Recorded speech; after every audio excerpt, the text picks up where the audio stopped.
স্ক্রিপ্টের বাইরে গিয়া আপনাদের একটা গল্প বলি। আজকে এমনিও মনটা খুব বেশি ভালো না, যা কিছু হচ্ছে সেইটা আমি মানে আমার বলতেই ইচ্ছা করতেছে যে না, মানে ওই কবিতার লাইনগুলির মতো করে বললে তো ভালো, যে এই মৃত্যু উপত্যকা আমার দেশ না। অতটা খারাপ অবস্থা অবশ্য এখনো হয় নাই, আমি বিশ্বাসও করতে চাই না যে অতটা খারাপ অবস্থা হয়েছে বা হইতে যাচ্ছে।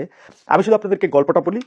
সেই গল্পটা হচ্ছে এরকম যে এক বন্ধু বান্ধবদের আড্ডায় একজন এসা সারাক্ষণ তার মানে আছে না এরকম একটা কথা সে বারবার বলতো, সে সবসময় বলতো যে গল্পই তাকে বলা হোক সে বলতো যে এর চেয়েও খারাপ হইতে পারতো।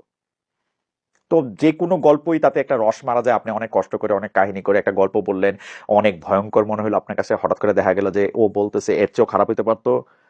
তো একদিন ওই আড্ডায় একজন বন্ধু এসে গল্প বলল, জানিস কি হয়েছে? ওই দিন আমাদেরই বন্ধু সুমন সে ঘরে ফিরে তার স্ত্রীকে তার বন্ধুর সাথে, বন্ধু রাজনের সাথে অন্তরঙ্গ অবস্থায় দেখে রাগের চোটে স্ত্রীকে গুলি করেছে, রাজনকে গুলি করেছে, নিজেও গুলি করে আত্মহত্যা করেছে। এখন ওই যে বন্ধু সে বলতেছে এর চেয়েও খারাপ হইতে পারতো। এখন সবাই মিলে তাকে চেপে ধরছে, তিনটা লোক এখানে ইনভলভ, তিনটা লোকই মারা গেছে, এর চেয়ে খারাপ আর কি হইতে পারতো? তখন ও ওই ওই ওই এর চেয়ে খারাপ হইতে পারতো বন্ধুটা বলতেছে, ঘটনা কি বারের? তখন জবাব আসলো, ঘটনা তো হচ্ছে মঙ্গলবারের।